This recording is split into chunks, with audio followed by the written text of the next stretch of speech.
전에 시리라 예 이스라엘 자손이 바알들과 아스타와 솔제와 여호와만 섬기니라. 아멘. 네, 언약궤 문제가 본문 앞까지 1, 2절까지 계속되었어요. 앞에 6장, 5장, 4장부터 6장, 7장 그 앞부분까지 언약궤 문제입니다. 이스라엘이 전쟁에서 패해서 하나님이 욕먹은 것 같은데 하나님의 언약궤가 블레셋 진영에서 그 언약궤만으로 블레셋을 초토화시켰습니다. 이렇게 해서 이스라엘은 패하고 하나님은 이기신다. 지금도 똑같습니다. 교회가 지는 것 같아도 예수님은 이기십니다. 예수님 편에 서야 돼요. 이렇게 해서 이스라엘이 안고 있는 문제를 불거지게 하고 그리고 해결하십니다. 이스라엘이 안고 있는 문제는 생각보다 심각하다는 건데요. 엘리와 엘리의 두 아들의 문제만이 아니고 이스라엘 전체가 문제란 거예요. 그 앞에 그 2장, 4장에 엘리와 엘리 두 아들의 문제가 나오는데 엘리와 엘리의 아들들이 하나님의 제사를 망쳤다는 겁니다. 아이러니죠. 지금도 교회 예배 망치는 거, 목사가 망치는 경우가 더 많죠. 앞에 나와서 찬양한 사람, 설교한 사람, 예배를 망치죠. 앉아있는 사람이라요 예배 망치는 경우는 별로 없죠. 앞에서 하는 대로 따라가니까. 엘리의 문제 해결되었는데 죽었어요. 그 웬만한 문제는 사람 죽게 해서 해결하시는 하나님이십니다. 말조에 새아버지가 안 죽었으면 제가 교회 다니기 힘들죠. 그렇게 해서 택한 사람을 구원하신 거예요. 근데 이스라엘 전체 문제는 엘리 두 아들이 죽었으면 해결되는 거 아닙니다.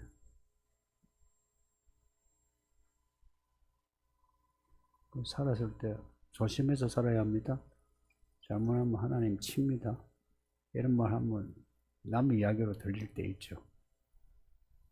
본인 이야기 될 가능성도 커요. 이스라엘 전체의 문제가 얼마나 심각한지는 우리가 앞에서 봤던 그 사사기가 이스라엘 문제를 직접 드러낸 이야기입니다. 이게 뭐 1, 2년의 문제 아니고 아주 수백 년 동안의 묵은 문제. 사사기 말씀 생각나죠? 이스라엘에 왕이 없으므로 다 자기 소견대로 믿었다. 이 소견대로 믿었다 하는 게 이제 뒤에 무슨 소견인가 나와요.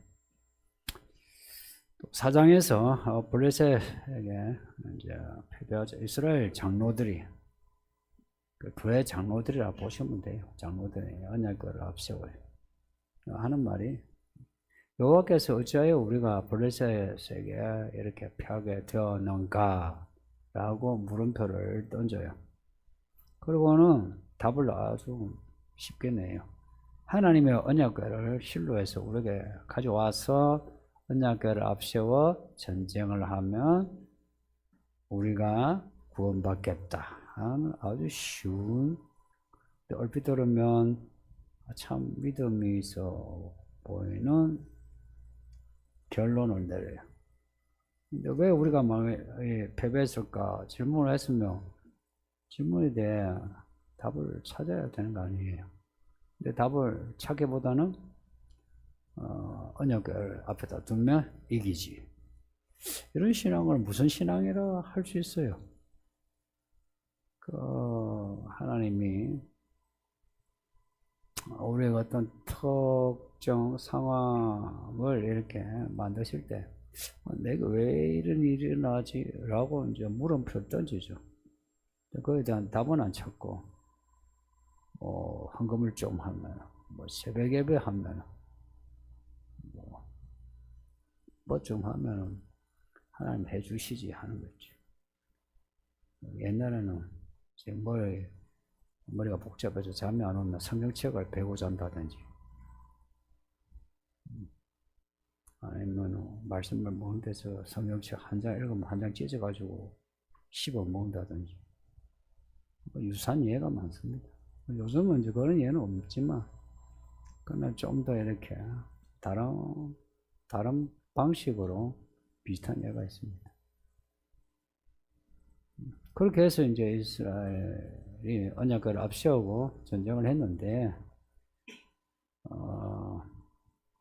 처음에 이제 언약궤가 진영으로 이제 에베네셀이요. 그 진영에 처음 들어올 때만 난리가 난 거예요. 할렐루야 하고 찬양하고 이스라엘 진영이 막 떠들썩하고 블레셋 저쪽에서는 저게 무슨 일인가 언약궤가 왔대. 그 언약궤가 하나님의 언약궤인데 애굽을 치고 광야를 지나가나 여기를 그 정복한 하나님의 언약궤라 겁을 먹은 거예요.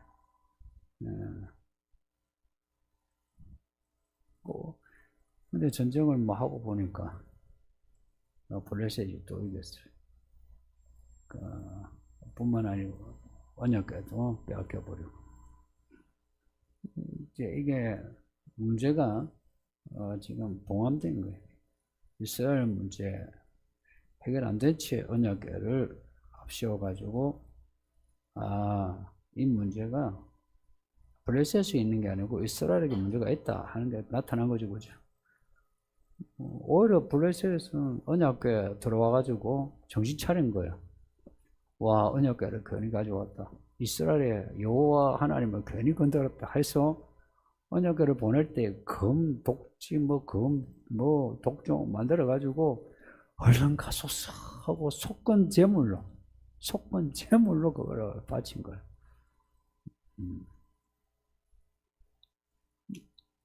블레셋에서는 오히려 언약궤에 대한 존중이 이제 생겼는데, 이제 아이러니하게 이 언약궤가 이스라엘에 들어오죠. 이제 블레셋하고 이제 접경이 베스메스인데 베스메스로 와요.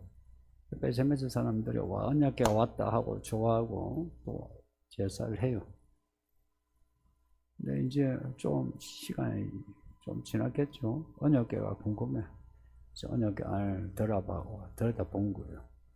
언약궤는 만져서도 안 돼요. 들여다보는 거는 더 안 되지.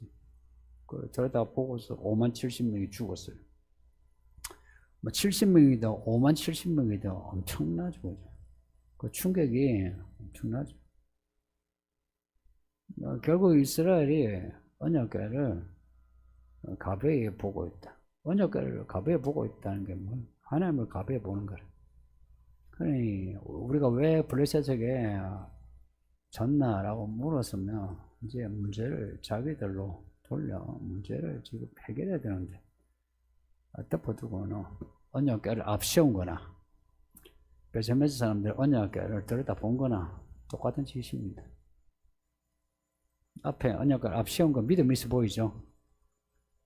근데 그거나 언약궤를 함부로 본 거나 똑같다는 겁니다. 하나님 언약궤를 함부로 앞세워가지고 앞세우면 이길 수 있겠다 하는 그런 막연한 믿음.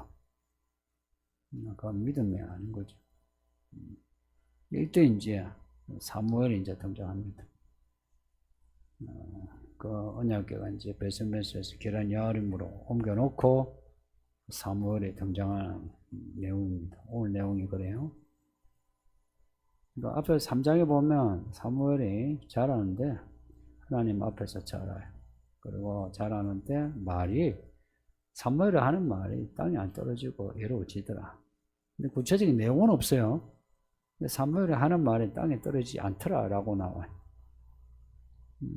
선지자의 특징이 뭐냐면은 하나님 말씀을 이제 전하면 그 말이 다 이루어지더라 하는 게 이제 땅이 떨어지지 않는다 이런 뜻입니다. 사무엘이 하는 말이 다 이루어지더라.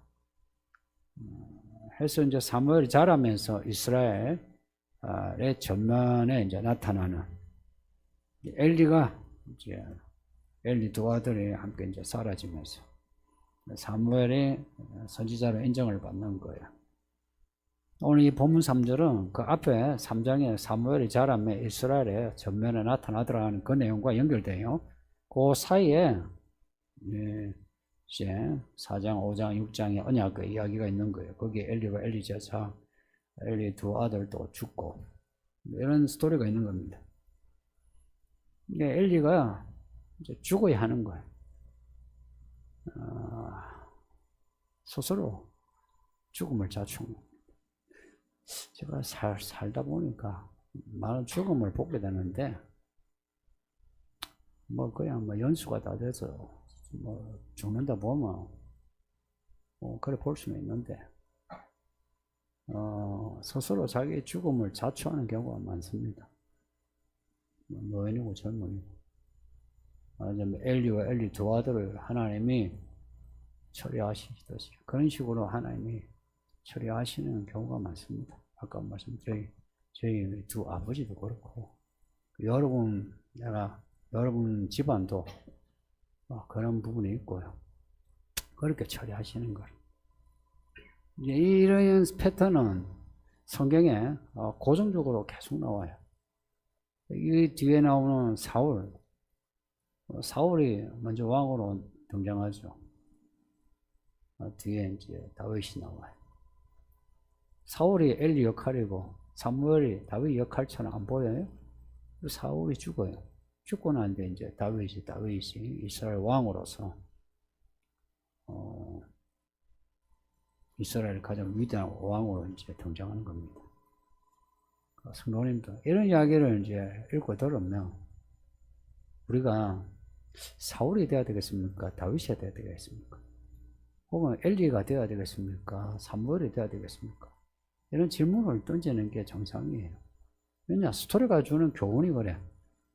그러니까 우리는 엘리와 엘리 두 아들 되지 말고 사무엘이 되자. 이제 이것도 말로만 하면 안 돼요. 이스라엘 장로들이 말로만 하나님의 이름으로 전쟁에서 이기자 했어요.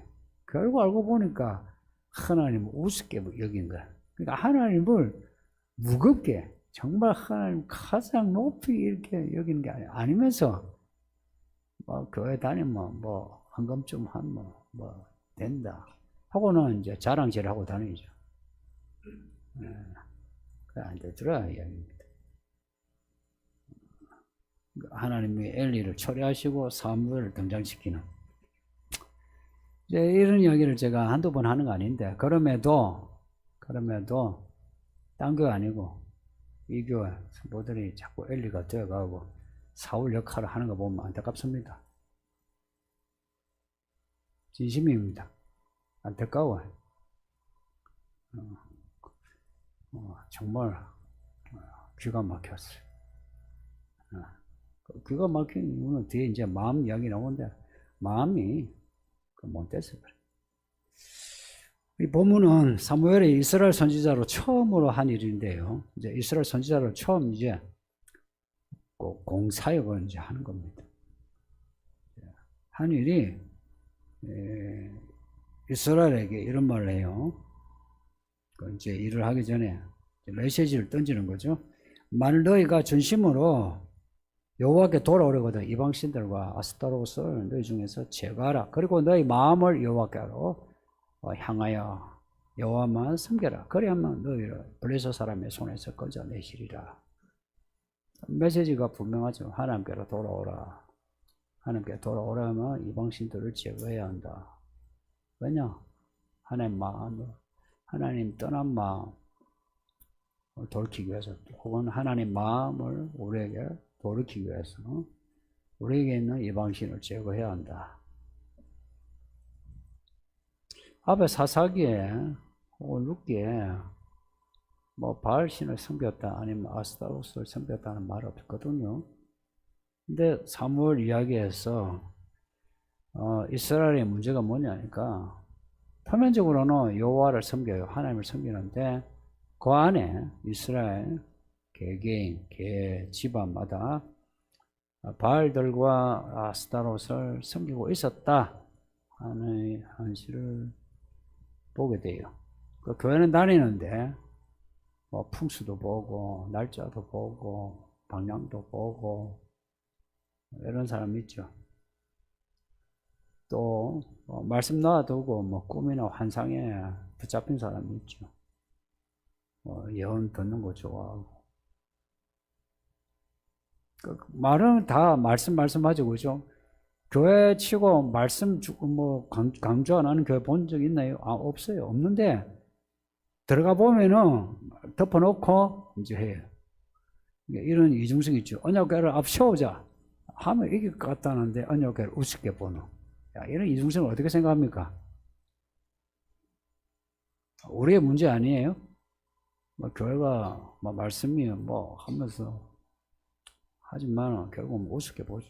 그렇게 우습게 보는데 뭐 목사도 우습게 보지 뭐. 안 그렇습니까? 4절에서 나오는 이방신들의 이름, 바알들과 아스타로, 이 이름은 자주 볼 겁니다. 바알은 가장 많이 보죠.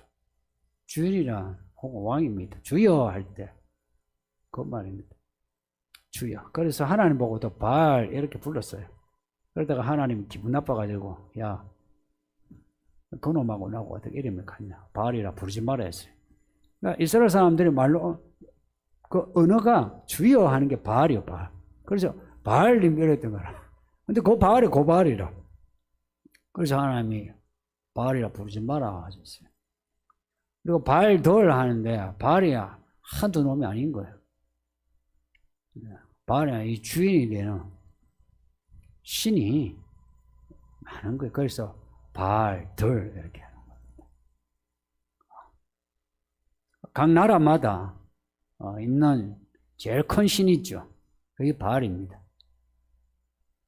각 나라마다 있는 그 민족의 가장 큰 신을 생각하면 됩니다. 그게 바알입니다. 그래서 바알들입니다. 여러분 제우스 신 아시죠? 그 제우스 신이 바알입니다. 혹은 바알의 이제 아들이 말뚝, 마르둑. 아스타롯은 바알의 아내입니다. 바알들이죠. 그러니까 복수인데 아스타롯도 여신인데 바알의 아내인데 여신도 많잖아요. 그리스 여신, 뭐 바벨론 여신, 로마 여신, 비너스 들어보셨죠? 다 여신의 이름입니다. 그게 전부 다 아스타롯입니다. 아스타롯이나 많이 복수예요. 아시아타로트의 복수입니다. 별이요, 별. 하늘에 별이 하나인 거 아니죠. 별들이죠. 그래서 아스타로 여신이 많은 거라 반짝반짝반짝. 여자가 반짝반짝반짝 이렇게 약간 여성 같죠, 그죠? 달신, 여성신 같죠, 그죠? 여신. 그래서 바알은 이제 주로 태양과 관련된 주인이 되는 왕이, 그리고 아스타롯은 그 아내.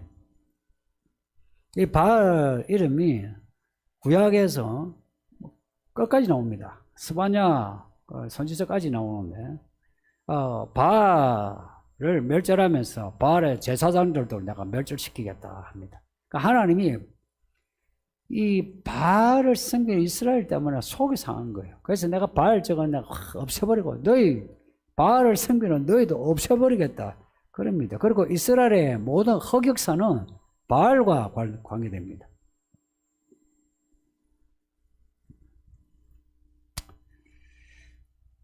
아스타롯은 여신의 경우 주로 풍요하고요, 뭐 잘 먹고 잘 사는 이런 풍요 관련되고, 또 여신의 그 모습을 보면 그냥 뭐 거의 뭐 반노출 빨가벗은 모습이죠. 그렇게 해서 사람들의 어떤 정욕을, 그래서 옛날에 그 바알 제사 보면은 온갖 그 성형이가 같이 있대요. 여러분 동남아시아 보면은 뭐 불교니 힌두교나 종교를 하면서도 어떻습니까? 보면은 이상한 것들 많죠. 이상하게 야한 것들. 아니 불교에서 뭐 저런 거 하노 하죠. 바알 종교가 그렇습니다. 선지자가 이제 하는 일은 이런 이방신을 제거하고 사람들이 하나님을 믿도록 하는 게 이게 선지자가 하는 일입니다. 선지자라고 등장하는 곳을 잘 보세요. 다 백성들이 이방신을 섬길 때에 그 우상을 제거하고 하나님께로 돌이킬 때에 선지자 역할이 나와요. 그리고 그때 그 선지자가 지금은 이제 선지자적 이렇게 나와요. 선지자적 목사, 선지자적 성도. 그러니까 여기 지금은 모든 성도에게 선지자적이라는 말을 붙일 수 있어요. 그 뭐냐면은 우상에게서 돌이켜 하나님께로. 나만 아니라 내 가족, 내 민족 하나님께로 돌이키는 역할, 이게 선지자입니다. 지금 제가 하는 일도 그렇습니다. 저는 선지자적인 목사예요. 그렇게 저는 자부합니다. 하나님이 주신 말씀, 그걸 전해서 여러분의 삶의 질을 높이려고 하는 게 아니에요. 구원입니다, 구원. 우상에게서 돌이켜 하나님께로 돌아오게 하는 거지, 여러분 마음 편안하게 해가지고 잘 먹고 잘 살이소, 알아서 삶의 질을 높이소, 그런 소리 하지 않아요. 하나님이 유일하신 하나님이시다. 하나님이 우리 구원자니까 그 하나님만 잘 믿자. 이 이야기를 갖다가 제가 똑같은 이야기, 스토리 안에 어떤 그 플롯은 달라도 결국은 결론은 다 똑같은 내용이에요. 사절 보면 사무엘이 돌아오라 하니까 이스라엘이 이제 돌아오는 모습이 나옵니다. 이래 돌아오기까지 무슨 일이 있었냐? 베세메스에서 5만 70명이 죽어야 했고, 전쟁에서 죽어야 했고, 엄청난 그 죽음의 결과입니다. 그리고 사사기 시대에 그 많은 그 이방인으로 인해서 고통을 겪은 거, 그게 있었던 거예요. 그게 쌓이고 이제 선지자 사무엘이, 그것도 엘리가 아닌 사무엘이 이제 이야기를 하니까 사람들이 우리가 뭔가 문제가 있다, 잘못했다. 그리고 예전에는 하나님을 믿는다 했어요. 바알들을 아스타롯을 없애라 이러면 아닌데 우리 하나님 믿는데 이랬을걸요. 근데 이제 우리가 하나님을 믿지만 우리 가운데 바알들이 있고 아스타롯이 있구나, 하나님 잘못했습니다 하고 엎드리게 되는 거예요. 제가 여러분의 전체 청중에게 혹은 개인적으로 제가 지적을 할 때 아닌데 내가 열심히 하고 있는데요, 그럴 때가 있죠. 근데 진짜 여러분이 믿음이 하나님께 돌아올 때의 반응은 어때요? 무슨 말을 하든 간에 그대로 받아들이고 잘못했습니다, 제가 이건 처리해야 되는데 잘못했습니다 하지 않나요? 여러분에게도 그대로 나타나요. 돌아오지 않은 사람의 특징은 말씀을 들으면 나 괜찮은데, 나 괜찮아, 저 사람이 문제래. 저 사람이 문제가 아니고 당신이 문제야. 희한하게 사람이 나이 들수록 바보가 되어가는 것 같아. 우상을 제거하고 여호와만 섬겼다 나옵니다. 이 간단한 구절인데 이렇게 되기까지 얼마나 긴 시간이, 얼마나 많은 일들이 있었냐 하는 거예요. 제가 그걸 강조하고 싶어. 굳이 또 그렇게 해야 되겠냐 하는 거예요. 그런 일을 겪고서 돌아가야 되겠냐 하는 거예요. 지금 건들건들 거리는 사람, 무슨 일을 생겨보세요. 자기가 인생 바닥을 찍고 죽을 똥, 살똥, 피똥을 살 때 되면 돌아오지 말라 해도 돌아와요. 하나님하고 엎드리게 돼요. 왜 굳이 그 피똥을 살 때 돌아오냐 하는 거예요. 정말 우리가 어리석어. 그렇지 않나요?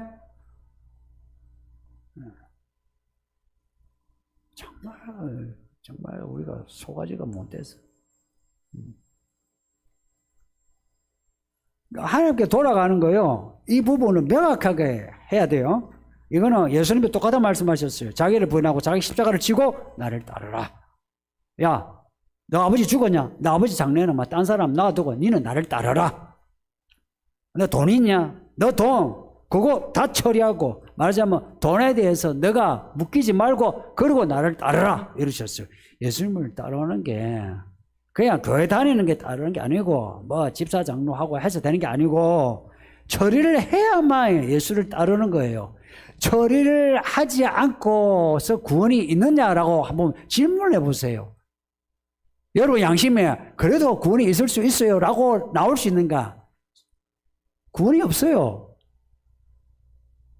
내가 그것을 제거하지 않는데 예수님 하신 말씀이 있어요. 야, 부자가 천국 가는 거야. 낙타가 바늘구멍 들어가는 것보다 힘들어. 무슨 말이에요? 부자가 천국 못 간다면 어디 가요? 어디 뭐 중간에 가요? 지옥에 가는 거지. 아, 그 사람이 어떤 사람인데? 하나님을 사랑하고 이웃을 사랑하고 율법을 다 지킨 사람이에요. 영생에 대한 관심이 있어가 예수님을 찾아와가지고 어떻게 하면은 영생 얻습니까? 라고 물었던 사람이야. 여러분보다 훨씬 진지한 사람이에요. 여러분은 그렇게 안 진지해. 건들건들하지. 이 바알들과 아스타롯이 이스라엘 중에 있었다는 거예요. 근데 앞에 사사기에 이런 말 없었어요. 오히려 이방인이 섬기는 신들이지. 근데 있었던 거라. 알고 보니까 이스라엘 안에 우리가 하나님이 아니라 딴 것을 주인으로 섬기는 게 있는 거라. 그게 하나가 아니고 바알들. 그리고 우리 삶에 섬기는 건 아닌데 근데 이거는 더 예뻐. 이거는 더 기중에 하는 아스타롯 같은 게 있는 거라. 스타 있는 거라. 우리가 아스타롯이 있다 생각해 보세요.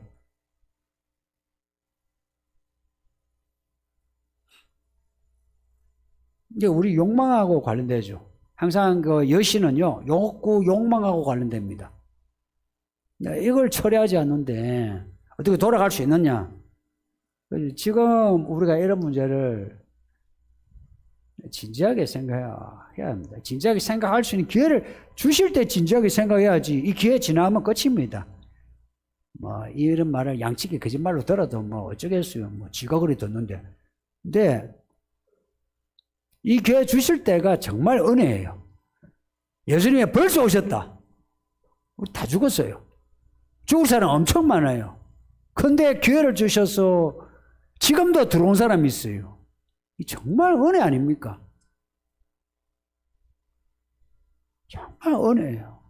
한 사람이라도 더 구원하시려고 하나님은 시간을 더디어 하시는 거라. 왜 더디어 오시나? 이유를 생각해 보세요. 진짜 드디어 오시는 거 아닙니까? 2000년이나 되었어요. 온다 하고 공수표 날린 게 얼만데 2000년이 흘렀어요. 근데 왜 그렇게 하셨느냐? 이유를 생각하면 한 사람이라도 더 받아들이시려고 하는 거 아닙니까? 나는 그 마음이 정말 공감이 돼. 어떤 마음인지 우리가 뭐 드디어 온다, 뭐 오신다는 거 안 오시네 해도 한 사람을 생각했어.